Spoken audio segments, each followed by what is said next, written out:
Hello, this is David Vos.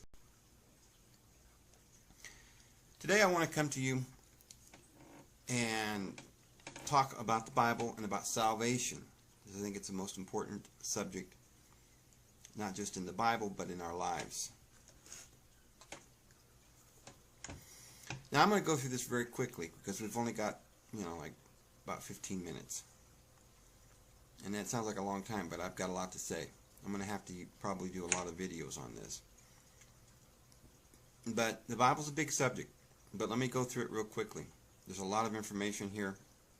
And if you're interested, as I am, about salvation, I mean, I'm not talking about a doctrine. I'm talking about truly being saved, feeling saved, receiving the Holy Spirit. What is it? Being blessed.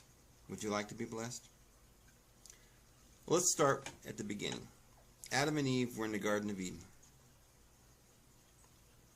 God planted the garden. We didn't plant it. Very significant. Jesus says they've reaped where they have not planted. Jesus brings us back to a time when we produce 30, 60, or 100-fold. That's the days of the garden. Before the curse, when something happened and Adam and Eve did something, and it says the ground shall not produce but thorns and thistles. And by the sweat of your face you shall eat bread until you die. So basically death is the curse. But in the meantime, between now and death, we're going to toil and toil and toil. And there won't be any production, no blessings, no no abundance. We'll have life, but not very abundant. But in the New Testament, we're told that we're going to have life, and that more abundantly. And Jesus said we will produce 10-fold or 100-fold. What's happened? We as Christians, we're not blessed. Not like that. We don't have, most of us are under a curse. We all die, but most of us are not having any blessings. Most of us are sick. Somebody in our family's dying. And our prayers aren't being answered.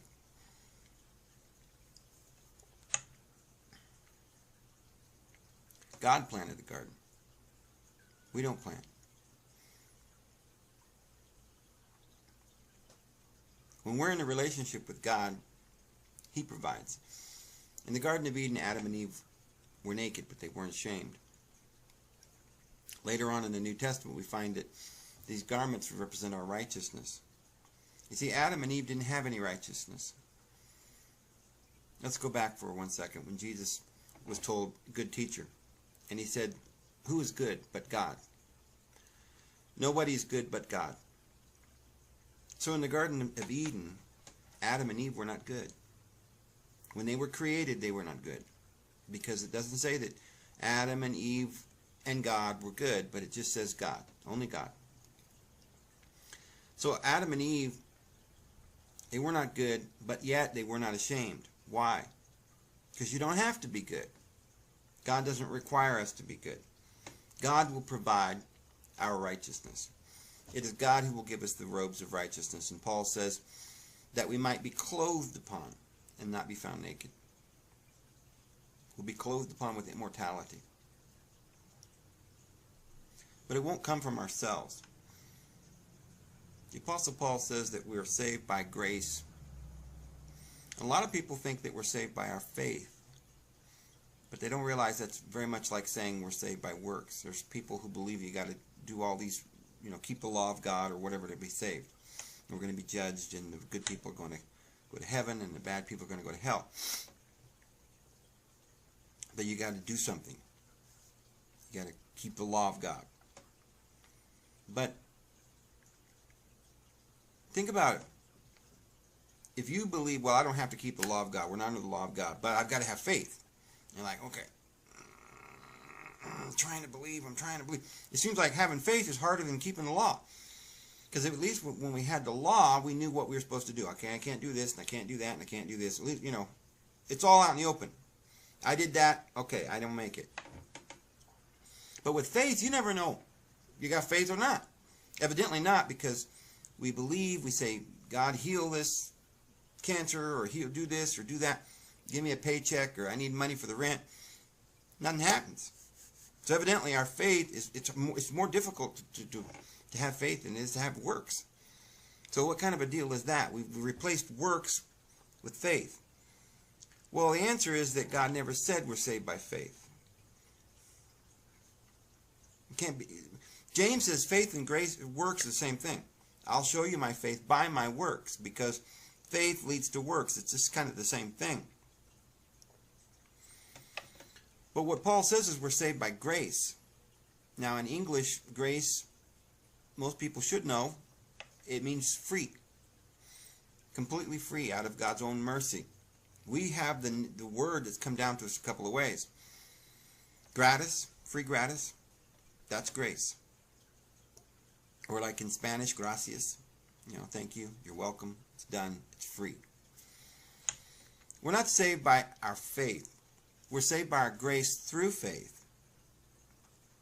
Now the reason we do it through faith, it's done by grace. We're already saved. But if I gave you a cake and I said, "Now that's your cake and you can eat it," it'd be your cake and you could eat it. And eating a cake is easy. You just put it in your mouth. But if you're afraid to eat it, or if you don't know that it's yours, it doesn't do you a lot of good. You ever seen a dog that's afraid to eat because he's been beaten? A lot of us have been beaten by our churches and told that we've got to do this or that. We're scared. We don't have any. We still have the shame. But Jesus came to take away our guilt, to take away our shame, to clothe us with His own righteousness. We don't need our own righteousness. Let's go back to the Garden of Eden. What is it that caused Adam and Eve to leave the garden? To go running and hide and not be in God's presence. They ate from the tree of the knowledge of good and evil. Most people believe, and I did for years, for most of my life, that the tree of the knowledge of good and evil was some kind of a sin, like they went out and murdered somebody, killed somebody, raped somebody, stole, worshipped another god, did something wrong. But that's not what it means. It means what it says. They took knowledge. They partook of knowledge. What? Knowledge of killing somebody? No. They partook of the knowledge of good and evil to become like God. Through all their own effort, they tried to become good or evil on their own. They wanted to get their own righteousness. They wanted to be sustained by a tree that was from their self-sustenance. They wanted to sustain themselves, to become like God themselves. The sin was pride, arrogancy, and hypocrisy. Pride is the worst sin you can have. You've got to come before God knowing that He's God and that He's a rewarder of those who seek Him, that He's your Papa. You've got to come to Him as a little child, according to the Lord. Meaning that we cannot try to say, "Look, I've kept all these laws and I'm righteous and I deserve to be here." There was a woman who was washing the Lord's feet with her tears and wiping His feet with her hair. She was a prostitute. She was a great sinner, according to the views of the righteous, supposed righteous of the earth, the Pharisees. And she did it in the presence of a man who was a Pharisee, who said, "Why don't you realize this woman that's cleaning your feet is a great sinner? And here I am, you're a prophet and you don't realize this?" And Jesus said, "Well, there was a master who had 2 servants, and one owed him thousands of dollars, and he forgave that one. And there was another one that just owed him a couple dollars, and he forgave that one. Who's going to love him more?" And he says, "Well, the one that he forgave most, the thousands." And Jesus says, "Yes, and this woman here is a great sinner, and I've forgiven her. And she loves me with all of her heart. And she's washing my feet with her tears. But you think you haven't done a whole lot wrong. You don't love me very much." You see,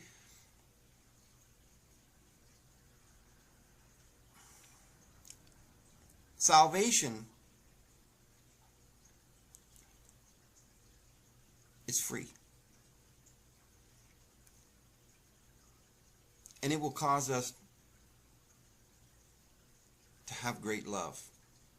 The more He forgives, the more we'll love.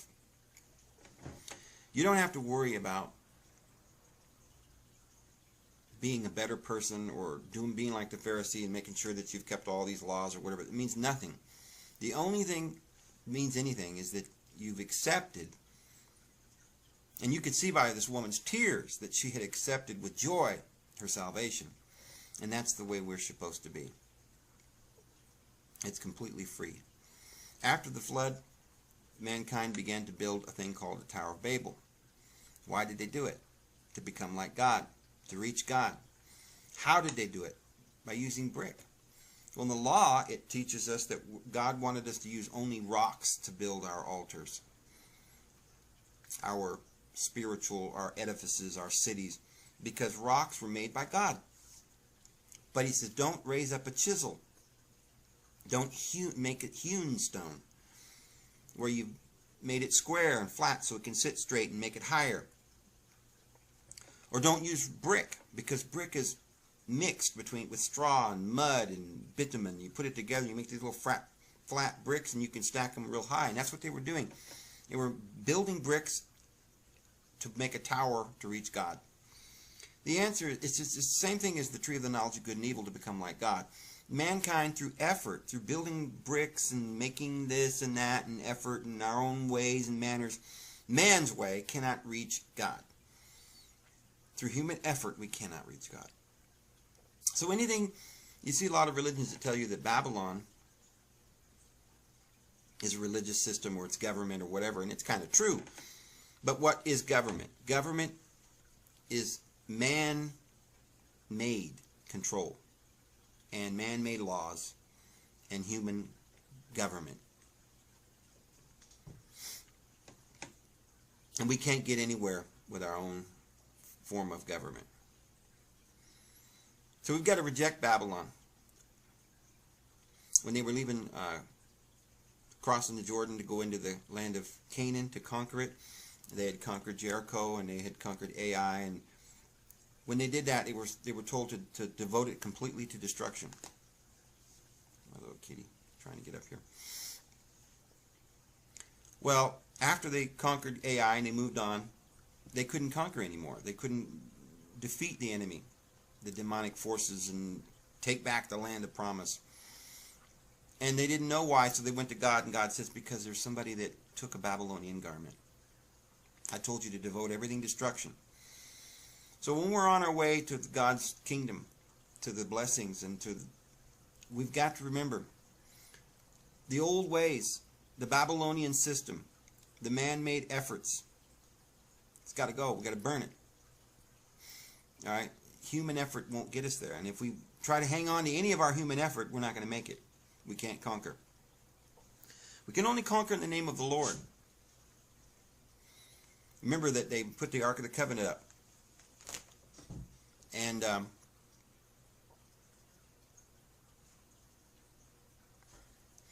they put the priest would carry the Ark of the Covenant in front, and they'd march. And that's how Jericho fell down. That's how they conquered the whole land of Canaan, with the Ark of the Covenant in front. With the Ark is the blessings of God, the Shekinah, the promise of God, and the believing. And that's how we're saved, is with